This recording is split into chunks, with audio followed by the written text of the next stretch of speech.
নদিয়ার করিমপুর রেগুলেট ময়দানে তৃণমূল কংগ্রেসের নির্বাচনী জনসভায় প্রচারে আসেন তৃণমূল কংগ্রেসের সর্বভারতীয় সাধারণ সম্পাদক অভিষেক বন্দ্যোপাধ্যায়। করিমপুর বিধানসভার তৃণমূল প্রার্থী সোহম চক্রবর্তী নির্বাচনী জনসভায় এসে তিনি প্রতিশ্রুতি দেন করিমপুর মানুষকে। তিনি বলেন, লক্ষ্মীর ভাণ্ডার ও বেকার ভাতা ও বার্ধক্য ভাতা তৃণমূল ক্ষমতায় আসলে করিমপুরে আরও মানুষকে তার সুযোগ সুবিধা করে দেবে।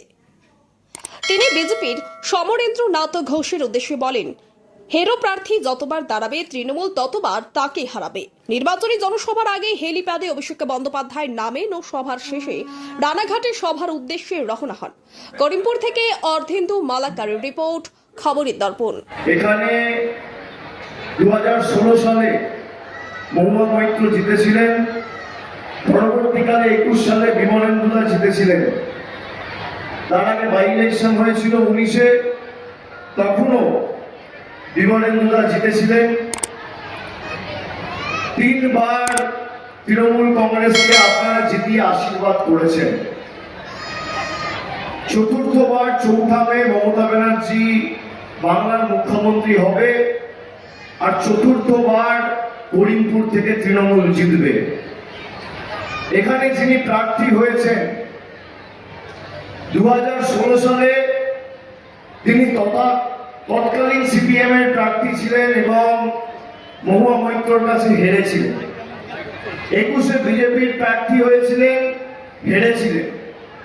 তৃণমূল কংগ্রেস চতুর্থবার জেতার জন্য লড়াই করছে, আর এখানে যে বিজেপির প্রার্থী সমরেন্দ্রনাথ ঘোষ হারের হ্যাট্রিকের জন্য লড়াই করছে।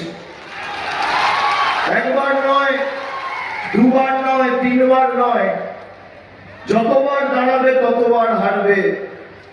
যত কুৎসা করবে তত গর্তে ঢুকবে, দেখবে আর জ্বলবে, লুচির মতো খুলবে।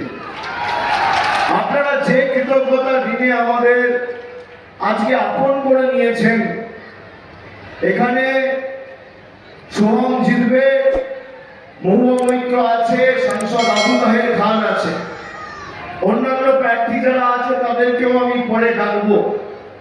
কিন্তু আমি আপনাদের কথা দিয়ে যাচ্ছি, আমার লোকসভা কেন্দ্রকে যেভাবে আমি বুক দিয়ে আগলে রাখি, করিমপুর আগামী দিন ব্যতিক্রম হবে না। এই ভালোবাসার ঋণ আমরা সুদ সমেত উন্নয়নের মাধ্যমে পরিশোধ করব, আমি কথা দিয়ে যাচ্ছি।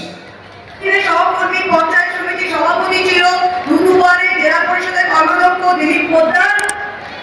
আমাদের কালীগঞ্জে 7 মাস আগেই তিনি বিপুল ভোটে বাই ইলেকশনে জিতে লাল সাহেবের মেয়ে আলিফা আহমদ। কালীগঞ্জে চাপড়ায় আমাদের লড়াকু সৈনিক জেপেশ শেখ।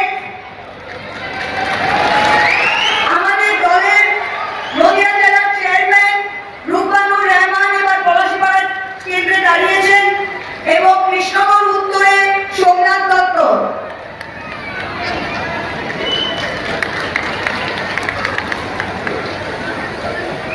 সব তৃণমূল কংগ্রেসের প্রার্থীরা এখানে মঞ্চে আমার সাথে দাঁড়িয়ে আপনাদের কাছে তাদের আবেদন রেখেছে। সবাই হয়তো ইন্ডিভিজুয়ালি বক্তব্য রাখতে পারেনি। আমি অনুরোধ করে যাব যে জোড়া ফুল একমাত্র তৃণমূল কংগ্রেস যে আপনাদের অধিকার রক্ষা করবে।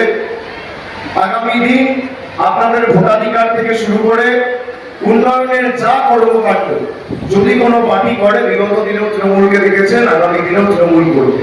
যদি এখনও আমাদের খবরের দর্পণ চ্যানেলটি সাবস্ক্রাইব না করে থাকেন, তাহলে এখনই সাবস্ক্রাইব করুন, সঙ্গে বেল বাটনটি ক্লিক করুন আর পেয়ে যান সব খবরের দ্রুত ভিডিও আপডেট।